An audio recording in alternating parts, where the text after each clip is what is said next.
So I'm very pleased to introduce you to our keynote speaker today, Dr. Douglas Willms, President and founder of the Learning Bar. Dr. Willms is a professor at the University of New Brunswick, so UNB. That's actually where our offices are housed out of. And he's the president of the International Academy of Education, a member of the U.S. National Academy of Education, and a fellow of the Royal Society of Canada. He recently held the Tier 1 Canada Research Chair in Literacy and Human Development for 14 years. Dr. Willms has published over 200 research articles and monographs pertaining to youth literacy, children's health, and accountability of schooling systems and the assessment of national reform. He developed the educational prosperity framework that we're going to be hearing about next over the course of his career, which is used by jurisdictions in their capacity building efforts and the development of educational policy. OECD has adopted the model for PISA for development, an initiative aimed at building the capacity for low and middle income countries to monitor progress towards nationally set targets for improvement.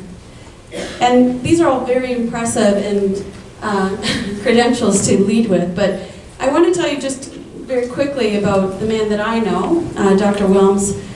I call him Doug. I'd like you to meet Doug. Doug is one of the strongest leaders I've ever worked for. And yesterday when we were in Dr. Dwayne Brothers' office, he had asked us, what drives us? What is it about what we're doing that is so important to us? And Dr. Willms introduced me to a new word, eudaimonia. Has anybody ever heard that word before? Marlene, you are so clever. So eudaimonia, am I saying that right? Eudaimonia? It is your drive, it's your passion, it's your purpose. And I have to say, when we work with Doug, we work with a man who is brilliant, who is someone who has an extremely strong moral compass. But much like you, Dr. Willms, his purpose and his drive in his life is to increase the probability of success for children and to really help them and help every child to thrive. And so I'm very pleased to welcome Dr. Willms today, and I hope that you enjoy his talk. I'm sure you will. Please join me in welcoming Dr. Willms.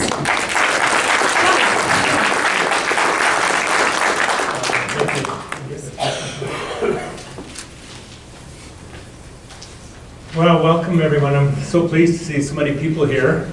I have a little bit of a history from Winnipeg. When I was in elementary school, my parents separated. My dad moved to Winnipeg.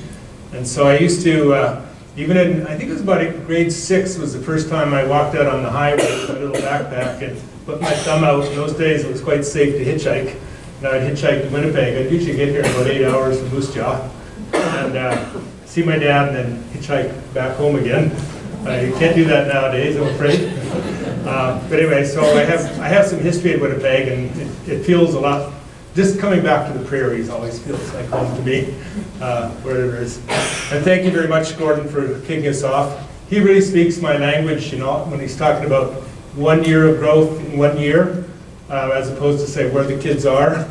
It's really about growth and making kids move forward.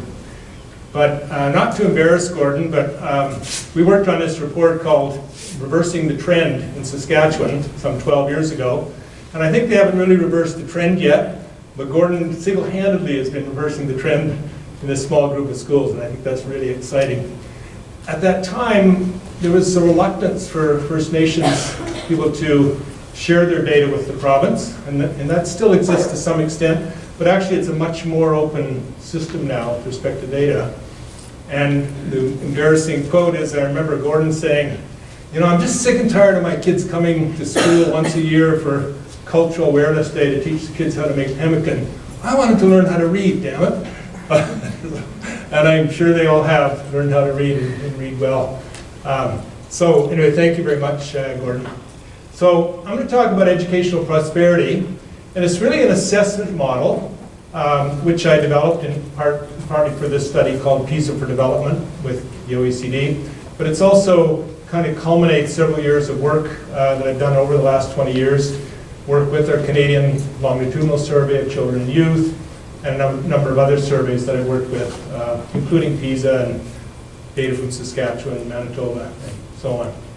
So, without further ado. So we're working with this National Longitudinal Survey of Children and Youth. It started in 1994, and we followed some 22,000 children. The initial cohort was age 1 through to age 12, and we followed them right through until about 3 or 4 years ago. They were all young adults and even having their own children. And I came up with this notion of 28% of children are vulnerable. The federal government asked me to lead this group of young mentors, of young scholars, to learn how to use longitudinal data. We had a number of workshops, and Beth was even involved with that at that time. We went across Canada, we had a number of workshops. And so it came together in this edited volume. That happens to be my daughter there on the cover. She's now 23 years old, so I'll give you some idea. She says she no longer wants to be on the cover of any more of my books. Anyway, so we got all these papers together, we sent them off to Ottawa, and they came back and they said, yeah, but you didn't answer the question. I said, well, what's the question? They said, how many children in Canada are vulnerable? That's not an easy question, because you've got to say, well, where on the continuum of mental health is vulnerable, not vulnerable? Or where on the continuum of literacy skills is vulnerable, not vulnerable? Anyway, we went back to the drawing board and came up with these various criteria, and I came out with 28%. I'm sitting in my little home office, and I get a phone call from the Chief Statistician of Canada, and he didn't say, well, he just said, there's no way that it's 28%. And I said, huh? And he said, this is Dr. Ivan Falegi, Chief Statistician of Canada. And he said, there's no way that 3 out of every 10 Canadian children are vulnerable. Anyway, I stuck to my guns, and because at that time, the dropout rate in Canada was close to 30%. If you looked at the number of kids who were suffering anxiety and depression, there was a big study in Ontario, you were getting up around that number. And for a lot of reasons, and our literacy skills also suggested that 30% was a pretty reasonable figure. Oops. So I guess my mission in Canada would be to say, can we reduce vulnerability down to 20%?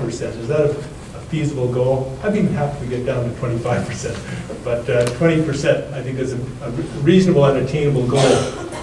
I'm going to show you a few graphs, and I've even got a nice formula for those who are statistically inclined, which I'll talk about later. So, I don't know if this is on a pointer or not. Oh yeah, it is. So these are data from the Canadian, from the PISA study. PISA stands for Program of International Student Assessment. It's conducted by the OECD, which is the Organization for Economic Cooperation and Development, every 3 years. I'm sure you've heard about PISA before. When the woman introduced me, we had an insights meeting in Melbourne, Australia, on Tuesday this week, and the woman introduced me called it pizza.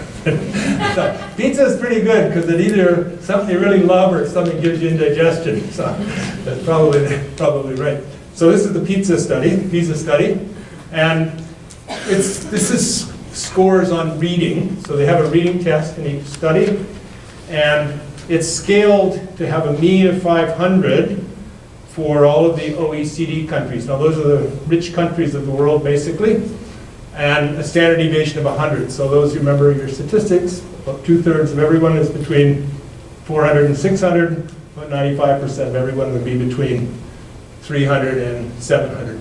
So the average is 500. The Canadian average on the first PISA study in 2000, you look at, say, kids who have average socioeconomic status. Oh, by the way, this is a measure of socioeconomic status, which is people's control over wealth, prestige, and power. We measure PISA with measures of the mother's and father's occupation, the mother's and father's education, and also, which one am I missing? Well, we have measures of number of siblings and so on. So that's our measure of socioeconomic status. If you look at kids of average socioeconomic status, Canada scored 534 in the first PISA, and everybody celebrated because we were the second highest in the world. As if you look at the lines for the last few years, we've been coming down, not seriously, but I think the real story here is that despite all the great efforts of all of you, our literacy scores of students at age 15 have not been increasing. They've been staying really steady. And that's the case for most other countries as well. Countries that scored fairly high in the year 2000 have been coming down, other ones have been coming up, and overall, the very small changes that would amount to about 2 or 3 months of schooling over the last 2 decades. The other thing I want to show you on this graph is, when we look in Canada, we like children to get, of course, we like children to get up to level 5, level 6. Children who do not get above level 2 in Canada have a very difficult time going on into any kind of post-secondary. How many children do we have below level 3, level 2, and level 1? About 30%. So again, that same figure of vulnerability. And kids who do not get above level 1, these are very poor readers, we would say. Their skills are down about a grade 4, grade 5 level, and those children have a very difficult time not going on to post-secondary, but a very difficult time just getting any kind of employment. So that 30% figure comes through. But also, if you look at kids who are below -1, these are kids that we would say are living in poverty, even though this isn't quite a poverty measure. Oh, that's the other thing we measure. We ask children about their home possessions, the things they have in their home. We use that as a proxy for income. But if we look at kids from that low, there's disproportionately more kids at level 1, but look at how kids at level 2, they cut right across the social class spectrum. In other words, having a high socioeconomic status isn't an inoculation against low literacy skills.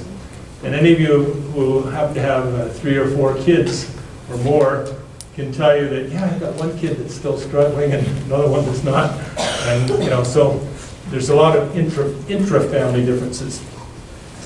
Here's Manitoba, and its results, like Canada, have been, if you look at the 2000 line, 2003, 6, and 9, they've been falling.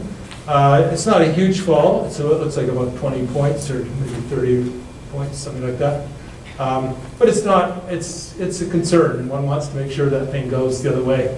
We use the term, we call that line, that gradient, it's a regression line, we call it the learning bar, name of the company.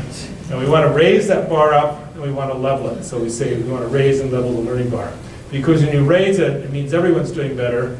When you level it, it means you've got greater equality, smaller differences between kids from rich and poor backgrounds. And this is what we call a school profile. These are results for Canada. Each one of the dots now, instead of being an individual child, is a school. And you can see the red schools, the urban public schools, they have lower socioeconomic status in general, but their results are about the same as the urban schools that are serving kids from similar backgrounds. We've got a small private sector in Canada, the blue schools, and they're not, they're a little bit higher, not because they're private, they're higher because they're serving higher socioeconomic status kids.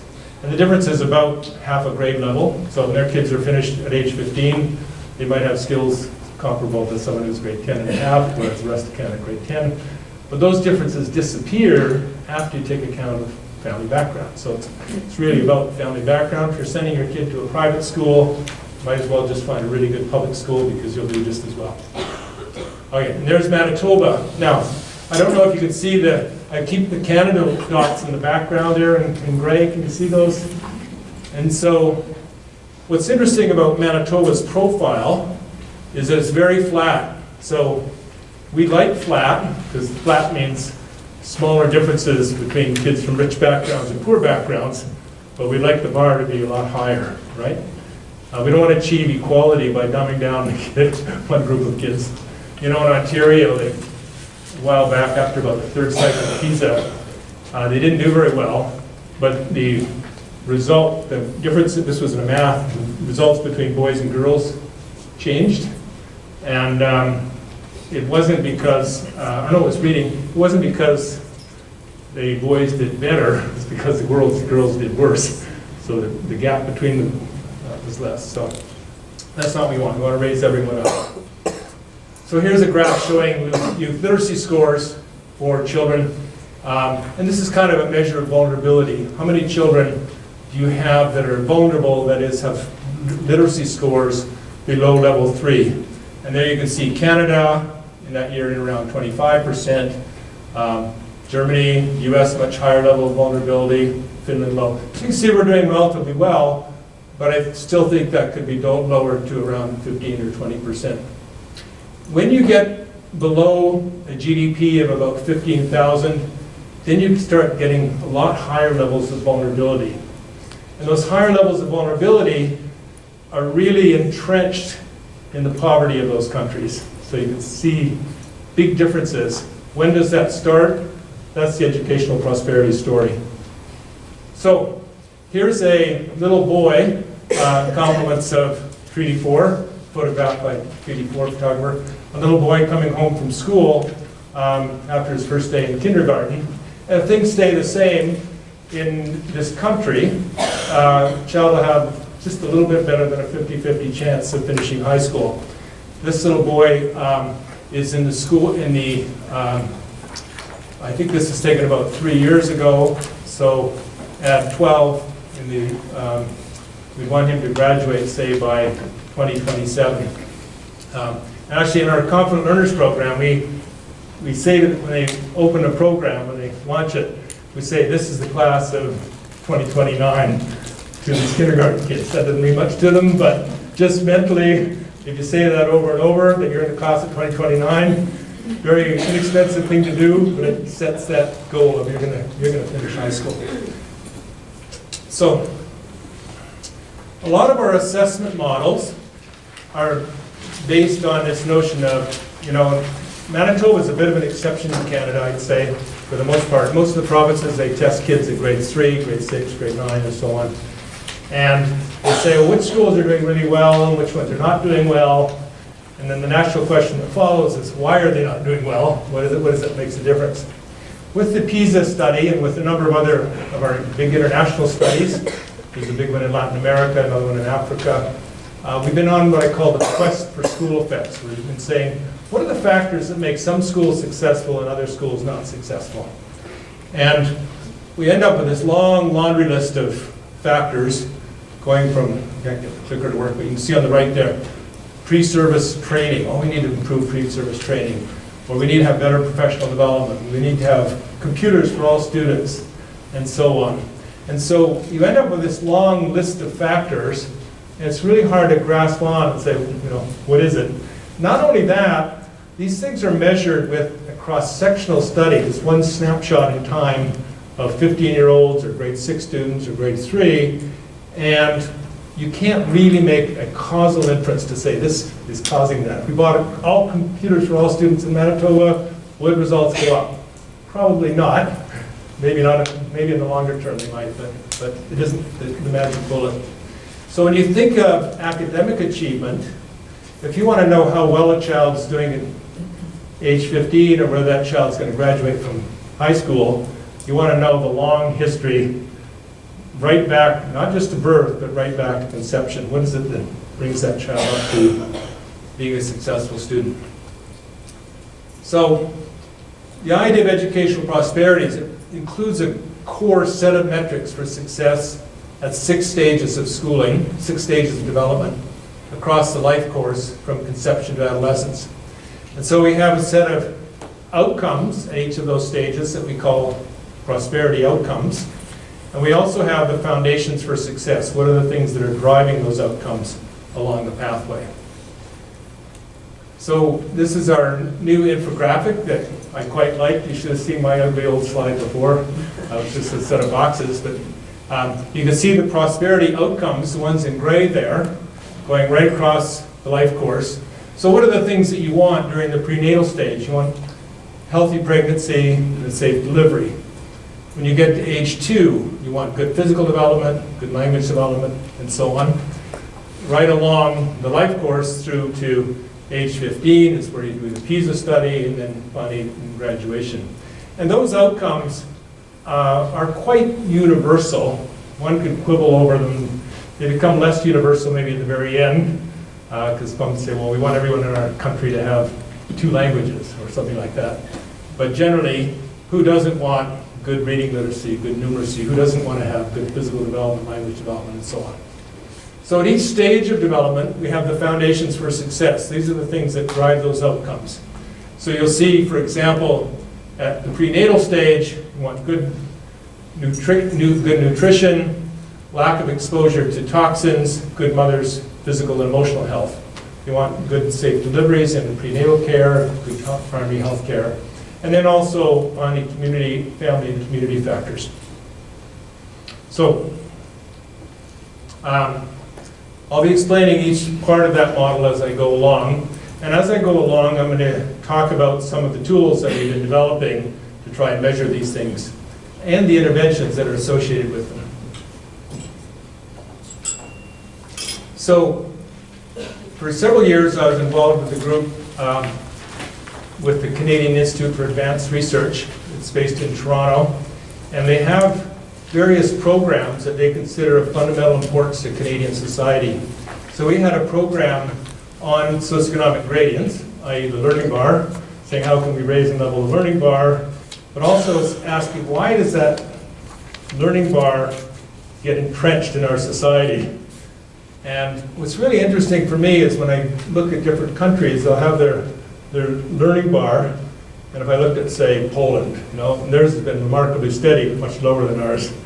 And you look at Canada, or you look at the United States, it's also been steady. And I use the expression, a tolerable equilibrium, that society's established a tolerable equilibrium for where that bar sits. And actually, I remember presenting it in Ottawa, and your man from the ministry here, Rob Santos, said, you should be calling it the intolerable equilibrium, which I think is actually a better term in many ways. So why is that entrenched? Well, that story starts very early with what I call biological embedding. Literature calls it biological embedding. We've got our foundations for success, there's cumulative effects, and there's selection effects. So let me say about biological embedding. Biological embedding is when things become embedded or hardwired in the brain during the early stages of development. There's been tremendous work in neurobiology. It's just exploded really over the last 10 years, where we've begun to understand how things become permanently embedded at a very early age. And that happens during pregnancy, and especially during the first 2 or 3 years of life. So we say differential social experiences get under the skin in early life and have long-term effects on outcomes right through the life course. There's some very big celebrated studies. The Barker study, which is a medical doctor, looked at things that were embedded at birth, and maybe don't show up as bad things early on, but later on have long-term effects on children's health outcomes, social outcomes, and so on. There's a Dutch famine study where there was a period in the Netherlands when there was a famine for a short period of time, but the children who were born, who had been, who were during that period, you don't see too much early, but then later on when you're looking at various health problems or academic outcomes, you see the line, and then there was a dip there, and they say, well, that's the cohort of children that were born during the Dutch famine. So here's my little model. You can see the prosperity outcomes going along right through. So when we look at a child at age 15, yes, we want to know about what are the factors in the school, what are the good things that are happening in the school that enhance that child's outcomes. But that child's outcomes is affected by where the child was at age 9, age 5, all the way back right to birth. So these purple arrows are the cumulative effects. Then at each stage of development, we have the foundations that are improving a child's chances. And then we also have these cumulative effects, the biologically embedded effects, those are the orange arrows. And then later, there's selection forces come into play. Children get selected for baccalaureate programs or private schools or programs for the gifted, or going the other way, they get put off to the side in certain kinds of special needs programs. And so whenever you have those effects going on, most often they have the effect not of raising the bar, but of making it steeper, because kids from poor backgrounds have fewer chances than other children.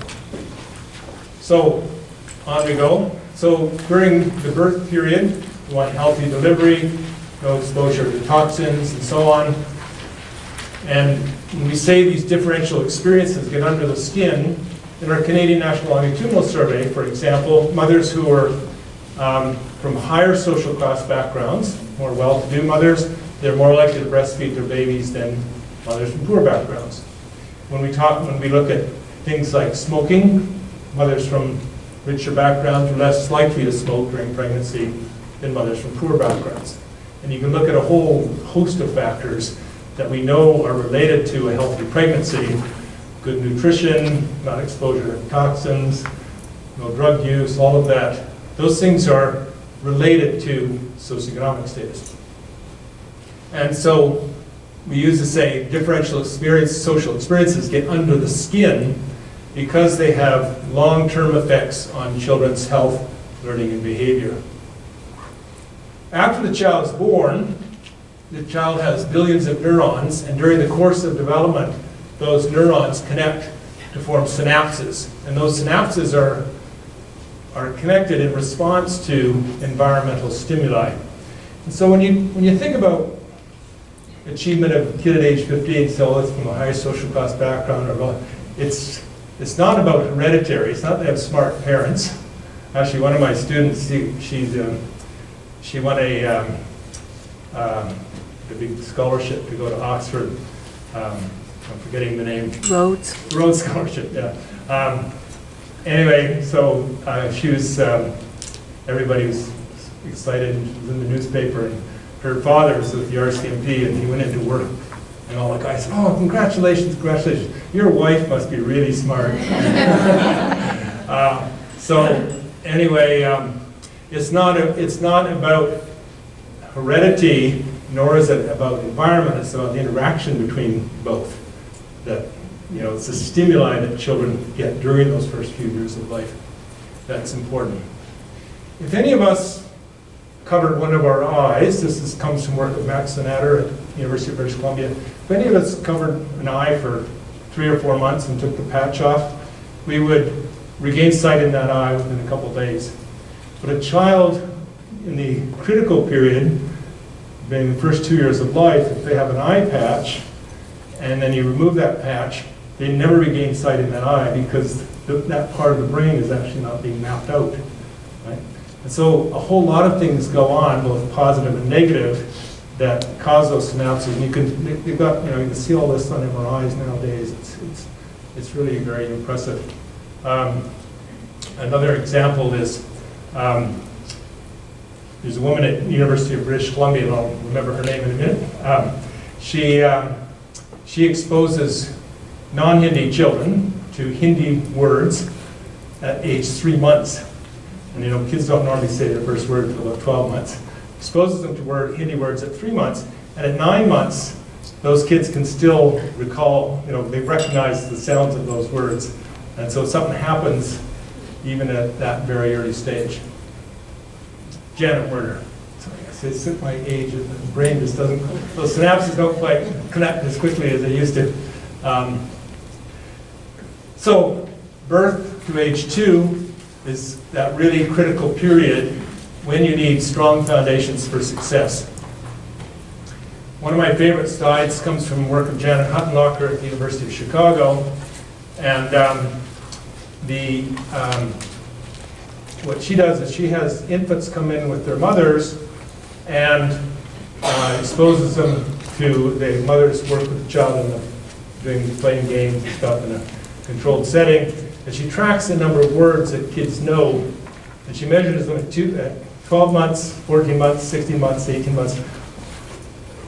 Every 2 months, she figures out the size of the vocabulary. And then you can draw the line through those. which we call the growth trajectory, 1 year's growth in 1 year kind of idea.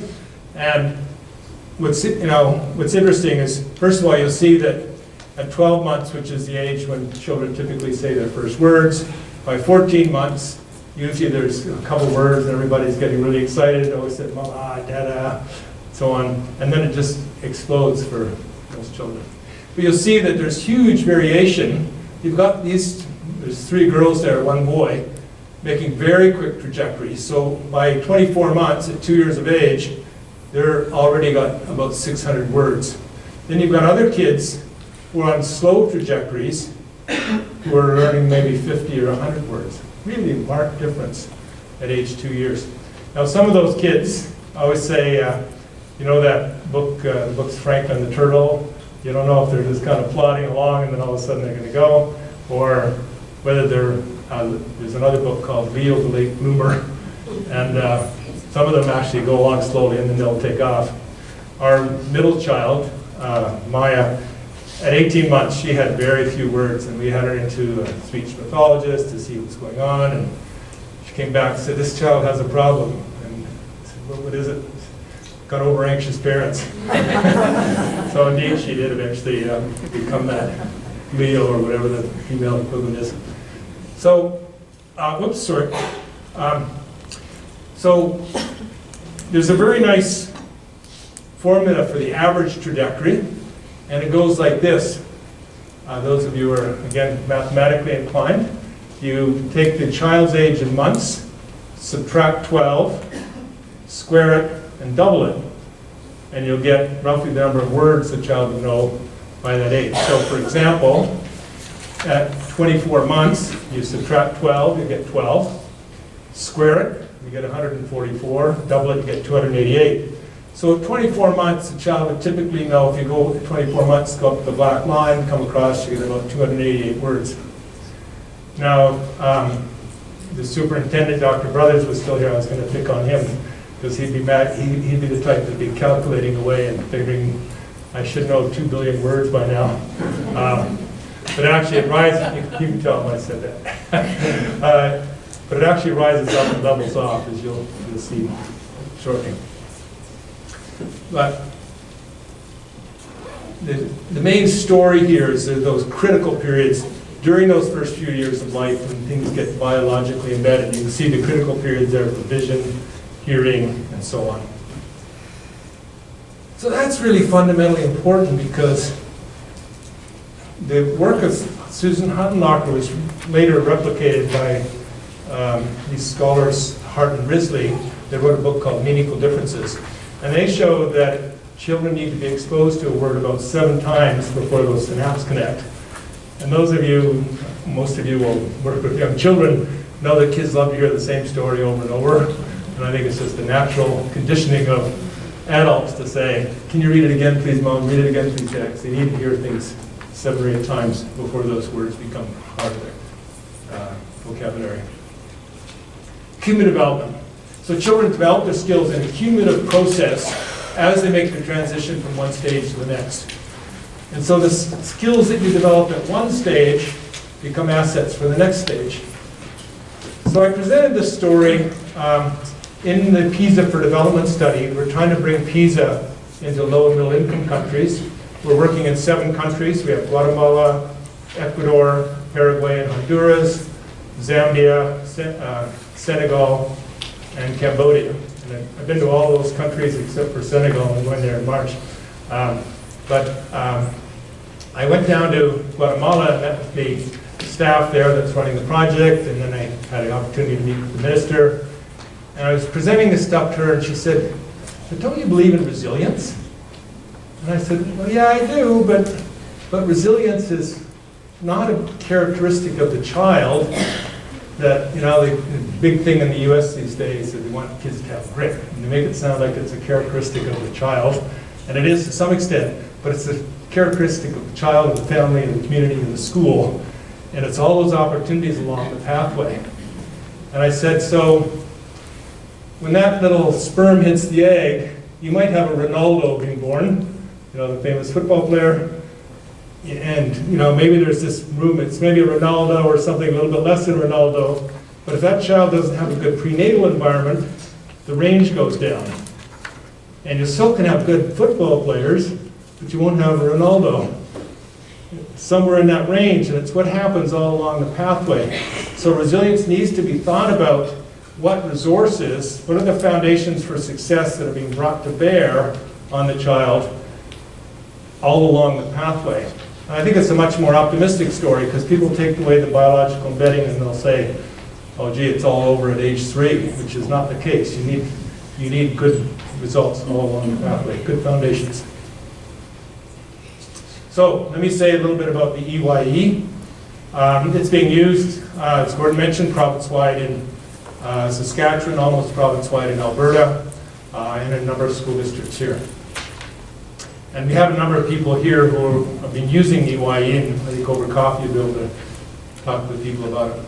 We measure these 5 sets of skills, and these skills, there's good consensus amongst the early childhood community. I'm thinking of, UNICEF uses this structure. There's a very nice report, called Getting Ready, which is developed by the 17-state consortium in the US, and their domains look very, very similar to ours. So we have awareness of self and environment, which could be often called general knowledge, but we try to make it not general knowledge that's to a particular area, but general knowledge for children in general. Social skills and approaches to learning. And so it's really about kids' ability to attend, to follow classroom rules, make a smooth transition from one skill to another. Children, we used to have, when we first developed the EYE, we used some measures from the National Longitudinal Survey that were really about hyperactivity and inattention. And this would correlate well with that same measure. But kindergarten teachers told us, no, we don't want that language, that clinical language. We want, so the thing is more grounded in what the schools actually do. Cognitive skills, language and communication skills, and physical development. So those are the 5 domains, and we measure those with 2 types of tools. One's called the Early Years Evaluation Direct Assessment, the Early Years Evaluation Teacher Assessment.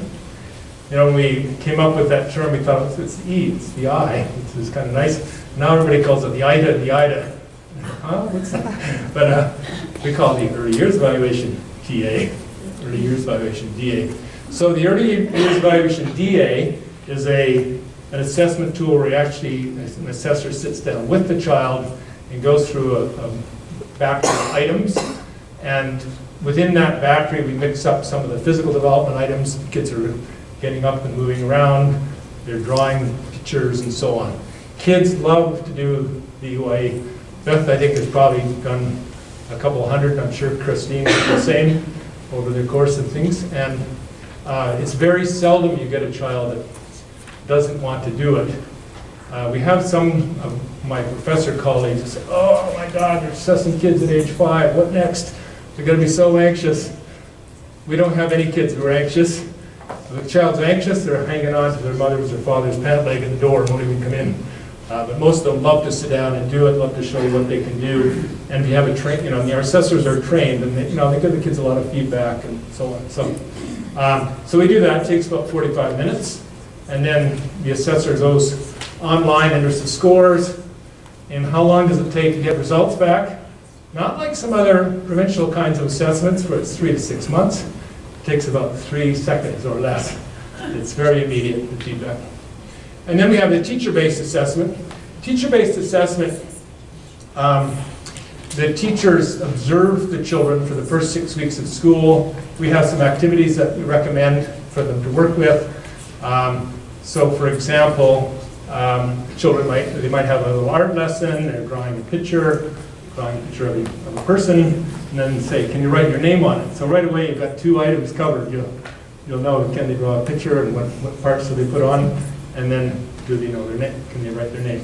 So after the teachers have worked with the kids for about 6 weeks, then they can go on, and even during that period, they can start keeping track of what kids can master which skills. So they both have there are advantages. One, the EYE DA, you come in, you get it all done right away. You can use those data. We more often use that for pre-kindergarten classes. We more often use the TA for kindergarten classes. But there is some flexibility around that. And in some of our countries are using it for pre-K, which stretches the bottom end of the assessment. And I was just online today with our data manager and said, well, in Ecuador, we've got some 7-year-olds, kids over 7 years old still in kindergarten. What do we do with them? You know, so there's a range of skills here. So after they've done the tool, you get an individual child report with the various domains. We have, basically, kids are in the green, which means they're trucking along just fine, and continue on with quality instruction. We've got kids that we code with yellow, saying they're experiencing some difficulty with that skill, that domain, and need some extra support. And then we've got some kids in the red who are experiencing more significant difficulty and need more of an intervention. And this I just put in for fun. It's, we developed the tool in Inuktitut, and now we're busy developing it in several different languages. But I thought that I was pretty proud of that when I saw that. So we use the early years evaluation for what we call a response to intervention model, RTI. You'll hear the word response to intervention in the literature. We call it responsive tiered instruction. Why? Because you don't have to wait for grade 1 to figure out if the kid's having trouble. We know right before they start school what their likelihood of being a successful reader are. I promised you a formula. Here we go. This is a logistic regression formula. What we have is we have data on in a number of school districts where we measure the kids' skills at the beginning of kindergarten, and then we determine whether they're successful readers at the end of grade 2 or the end of grade 3. And so the formula is actually not as complicated as it looks. It says probability of Y, that's the reading success, either a 1 or a 0, probability of being success, given, that's that vertical bar, X is these various aspects of the EYE. And that logistic regression function is one that follows something like that. You'll see in a minute. And so the formula is then, when we estimate this formula for a number of school districts, our parameters, those numbers there, are the estimates that we get. So we can estimate then the probability, given things the way they are now, what's the probability of the child becoming a successful reader? Well, Beth, when she presents this, calls it Doug's formula. She says it's 1 cup of cognitive skills, Doug's recipe, she calls it. 1 cup of cognitive skills, she likes to cook, I have a feeling. 3/4 of a cup of language and communication skills, 1/4 cup of fine motor skills, and so on. So you'll notice the 2 big ones are cognitive skills, language and communication skills. And the other things are still important. And you know what else is interesting? Is you know that girls tend to be better readers by the end of grade 2, grade 3 than boys. That comes out in all of our provincial assessments in almost all countries. But if I put gender into this model, after I got those other factors in the model, it's not significant. What does that mean? It means that whatever advantage girls have, it's already embodied in these skills as they start school, right? So it's not as though teachers are sexist and giving more attention to girls or anything like that. Those skills are foundation for girls right from the get-go. And if you remember that Huttenlocher graph, if you paid close attention, you'll see more of the kids on the fast trajectories at age 2. There are more girls than boys. So we can estimate the probability of becoming a successful reader, and the graph looks like this. So at most of the kids have more than an 80% chance, and we say that those children have tier 1 learning needs. We don't say they're tier 1 kids, we say they have tier 1 learning needs. It's important to get that language right. Kids who have a probability between 50 and 80% have tier 1 learning needs, and in addition have tier 2 learning needs. And listen to the language there. So we're saying everyone should have quality instruction in a regular classroom, but in addition they need an extra boost. The big reading guy in the US, Torkelson, says they need about 3 hours a week of additional instruction, usually in small groups of 1 to 3 children. Then you have children who have below 50% chance of becoming a successful reader. They have Tier 1 learning needs, and in addition, they have Tier 3 learning needs. Those kids need about an extra hour, an hour a day, usually one-on-one. And so, anyway, those kids need a lot of intervention. Foundations for success. I keep up the pace here. In addition to the effects that are biologically embedded in foundations, we have, we have the foundations for success.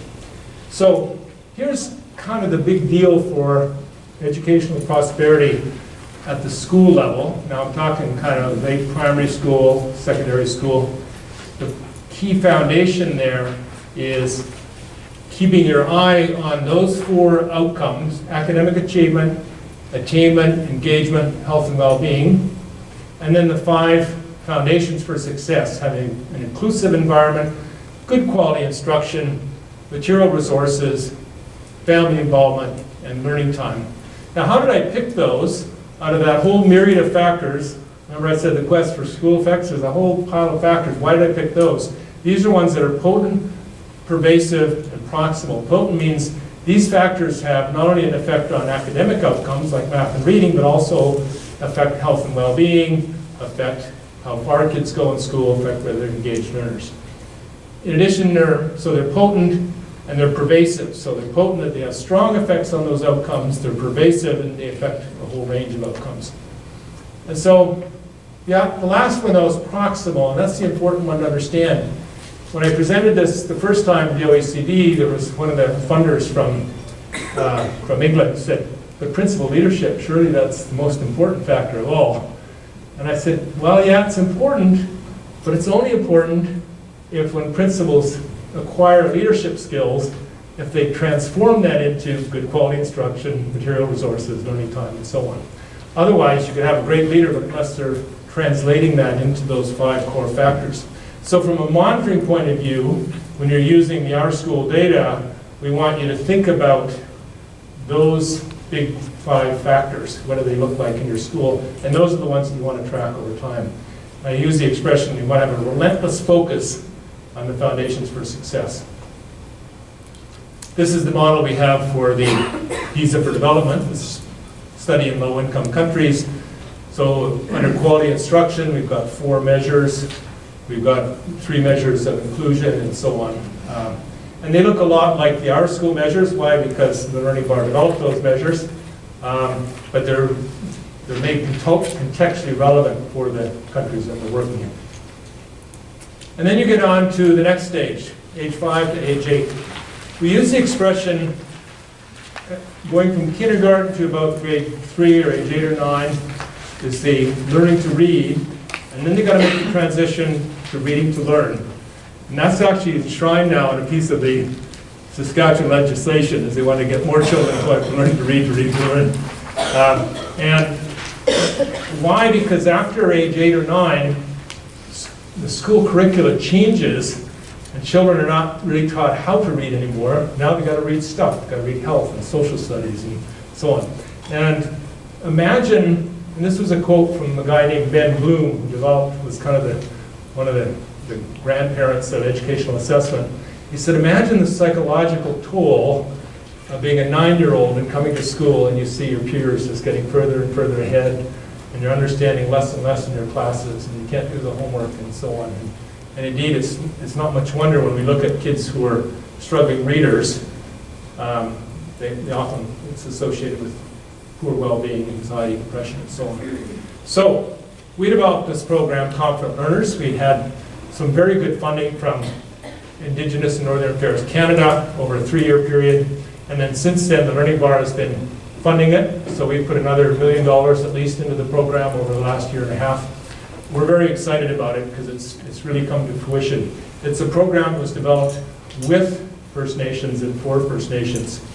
And when we first went out to some of the First Nations. They were expecting us to be there to sell them a program. We said, no, we want you to work with us to develop this program. So we're really quite excited about it. You'll hear more about it later today from Lori Whiteman. So the goal was to bring to bear the science of learning how to read, a rigorous curriculum aligned with teaching activities and assessment, quality professional development, and the support of families and communities. So we have these various components of the program built into it. Later we'll talk about that logo when we get a chance, because it's kind of fun to look at the logo. Here's where we are across Canada. You see we have a lot of schools in Treaty 4 territory, number up in northern Alberta, a lot in around the Great Lakes, and then some in New Brunswick and a couple up in Labrador. They're the schools that helped us develop the program. So it's based on what's called the simple view of reading. There's a lot of different models for reading development. One called the Searchlight model in the UK. We landed on this one because it's really well accepted by most literacy experts. And it says literacy involves two distinct components. One is coding skills, or some people use the term decoding skills. You'll probably think in your mind of phonics, but it's a little broader than what we call phonics. And then language skills, language development. And so kids, when they're learning how to read, have to learn these skills in tandem. They've got to go along together for them to become successful readers. If you Google on simple view of reading, you'll get a number of charts that look like this. They won't call it a deficit approach. It's a language I put on it. Why? Because it kind of works like this. We want our kids to have high language skills and high coding skills, because if you're up in this quadrant, you'll have tier 1 learning needs, and that's it. You'll become a successful reader. We get a lot of kids down in here. These kids typically have a specific learning disability, quite often a short-term memory problem, or sometimes reversal of letters and so on. And those kids, when you give them some direct instruction, as I say, about 3 hours a week in small settings, they'll move up quite quickly into this quadrant. Not very many children in this quadrant, although you probably have a number in Manitoba who are new immigrants, and so they've got maybe have good coding skills, but they just haven't acquired the language yet. They'll move quickly over here. We got a lot of children down here, and especially kids who are growing up in poverty often have skills down in this area. And so what does our school system do? Well, in Latin American countries, they fail the kids. Hit grade 1, then they fail them again. In our PISA development study, we've got 15-year-olds who are still in grade 4 and grade 5, right? So we don't do that in Canada much anymore. There's still a little bit of grade repetition, but not very much. What do? We practice wait to fail. We kind of move them on, get grade 2 and then grade 3, and say, oh my God, this kid's failing. Now what do? Or we label them. Say, well, this kid is something on the autism spectrum, or this kid has a learning disability, or an intellectual disability. Neither one of those strategies, of those 3 strategies, work. And so the idea for us is just figure out where they are, and move them step to step along the pathway. So watch my little sleight of hand. You can focus maybe on those 3 dots there, or those 4 dots. Magic. I didn't move the dots, all I did was shift the axes. And it's a whole different, a couple of you blinked and missed it. There's the deficit approach, there's the pathway approach. So this kid here, instead of being down in the lower quadrant, is now just at step 7 in language and step 2 in coding. What does the child have to do to move forward 1 step? My staff have heard this, we liken it to Red Cross swimming badges ad nauseum. You know how Red Cross swimming badges go? You start off as a starfish, and you make your way up to minnow, and so on, you eventually become a whale. And then you go through 12 steps until you reach bronze medallion, war merit, and all that. This is just like that. So it's very transparent. What are the objectives in each step? We've got 14 objectives in each step. When you need to go from step 6 to step 7, you need to master those 14 objectives. Then we have an assessment tool for each one of the steps that looks very much like EYEDA. And we also have, and this is the important hook for teachers, is we have a bank of over 600 learning activities. So each objective is related to a learning activity. And those learning activities have been indigenized, thanks to the work of Lori and her team, have worked a lot on that, making sure that they are consistent with Aboriginal ways of knowing. So this is our model for code-related skills, concepts about print, phonological awareness. Those of you in the literacy space will recognize those. But this is where I wanted to get to. When I sat with we had three literacy experts who we hired for a period of 2 years to develop a schema. Thought it would only take a year or so, but it took quite a long time. Anyway, we had a whole wall where we mapped out, took the curricula from all the provinces, including Manitoba, and one from California, one from the UK, there's another one from Texas. It was pretty good. We mapped out the sequence of all the skills related to learning how to read. And when I sat with these literacy experts, they said, well, that's a skill you need to have by middle of grade 1. No, that one should be taught by the end of grade 1. Well, latest beginning of grade 2. And so anyway, we built the sequence based on their knowledge of when these skills are taught at various grade levels. And I went back and I mapped it out, and I came up with this is what it looks like. And we found that over half of the skills in the curricula are grade 1 or the beginning of grade 2, right? So here's the problem. Let me go back a couple slides here. Oh, I gotta go a long way back, I guess, there. When I put age levels on these skills, and I look at age 5 kids, most of those age 5 kids have age 5 skills. Some of them are bright little whippersnappers, have age 6 skills. But when you come down into the kids with tier 1 and tier 2 learning needs, those ones have skills, they're usually about 1 to 2 years behind their peers. And these guys are 2 to 3 years behind their peers. Right, so those of you who have children that are in that, who are, all 3 of my kids are October, November, December babies, so they were all young for their cohort, so right off the bat, they're younger than their peers. But imagine going into school with skills that are 2 years behind, 3 years behind. And then you hit that reading mountain. And what happens is they just can't get over it, you know. So at the end of grade 1, they're still not mastered the essential skills. So when I said to the team, I said, you got to move that down. And that's when we really ought to have a lot of fights, because they said, no, but they need to know those by the end of grade 1. And I said, you're thinking grade-based, not age-based. You don't even need to think age-based, just think skill-based. What skills do they have? What do they have? What do they need to go forward? And so we have now 20 steps with 14 objectives in each step. Same with the language skills.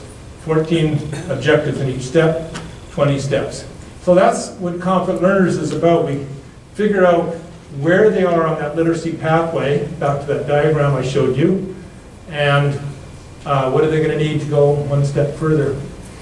When we go into a school and we do the initial assessment with kids, we find that the kindergarten kids, of course, are down in those lower levels, steps 1 to 5 in both domains. And there's some, a few bright whippersnappers doing very well. And in grade 1, the ball doesn't move up like this, and then grade 2, and then grade 3. No, it starts here, and it just stretches out. So when you go into a grade 3 classroom, the skills are all over the map. And that's the fundamental challenge of being a teacher in schools that are serving kids from lower income and so on. Yeah, I know, I'm watching the time. I got a little more to go. Someone for the tight ship. Right. So that's the challenge.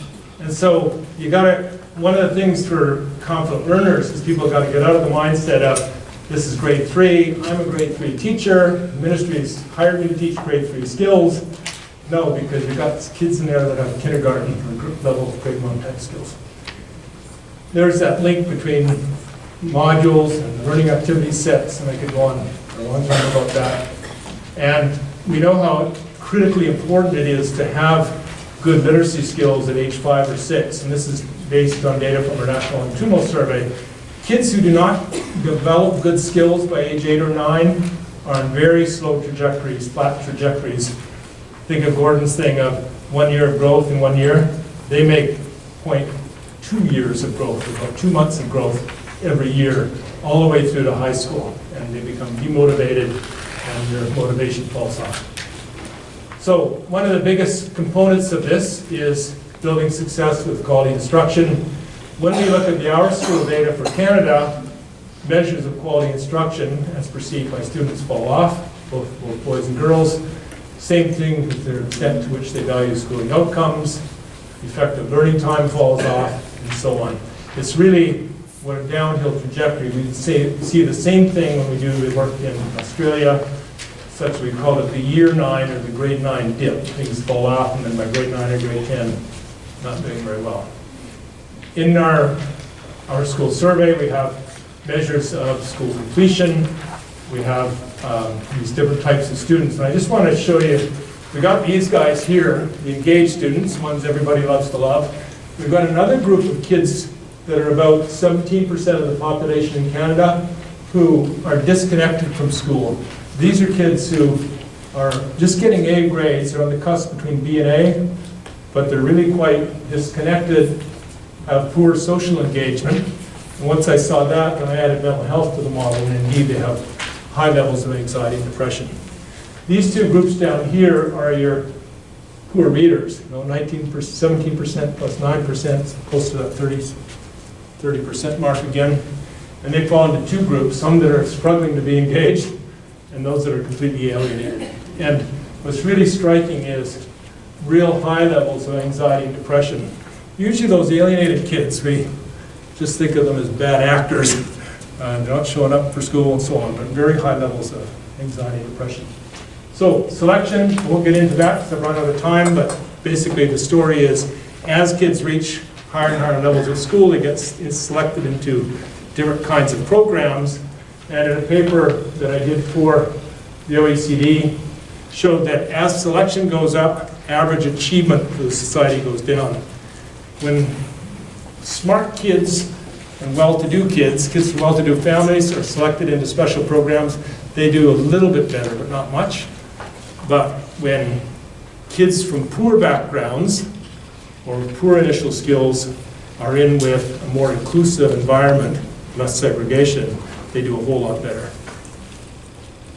And with the EYE, Gordon already showed you a map. Here's the map of Calgary. You can see even in our society where we go to great lengths to ensure that outcomes are the resources and everything are equalized, you get this kind of picture. And the problem is that beginning teachers are more likely to be assigned to those schools. Those schools are the last schools that are likely to get computers for all students. Those schools are the ones where it's very difficult for teachers to maintain strong parent relations. Those are the schools where it's harder to have a good disciplinary climate. All the things that we know make a difference. It's harder when you've got more than 50% of your kids who are vulnerable and have tier 2 and tier 3 learning needs. Moving right along. So I'll skip over. Here's a summary slide for you. So at the beginning, you've got to get good foundations during that prenatal period and have good birth outcomes. I know, for Canada, I did a study on the prevalence of special needs in Ontario schools, and the numbers in around 14 to 15% of kids have special needs. When you go down the social class spectrum, remember that graph of vulnerability? As soon as you get into poorer societies, you end up with 30%, 35%. And those effects are biologically embedded. And so what really this calls for in Canada is a more comprehensive system where health and social welfare and education aren't quite so siloed, and there's an integration across the departments. Then you hit that period from 0 to 2, the Hutton-Locker graph, where things are either going at a really good pace or they're not, depending on their exposure to the quality and quantity of language. By the time they reach age 5, we can predict very well with the EYE their probability of success, and we can say which kids need additional support. And then they hit the reading mountain, and the reading mountain just doesn't work. It really doesn't work. The 30% who are vulnerable going in are still vulnerable 3 years later because they can't get over the reading mountain. And then if they don't get over the reading mountain, they're on very slow trajectories. In Canada, about 90% of our children who do not learn to read well at the end of grade 3 are struggling readers all the way through school. And remember the psychological toll of that. And that can lead to all kinds of bad things. Early pregnancy, drug use, theft, all kinds of bad things. So it's so important. We know that reading skills at grade 3 are a big predictor of all kinds of social outcomes later on. And then those who don't acquire those skills demotivated from school, and we see the year 9 dip. So that's the educational prosperity story. The key is starting early with good foundations and having strong foundations right across the spectrum. So here's our little boy walking home from school, and I'm been called a pathological optimist, and I think we'll be successful. Why? Because of strong leadership, and we've seen some examples of that already today for the first two speakers. Dedicated teachers, family and community support, and relentless focus on the foundations for success. Thank you.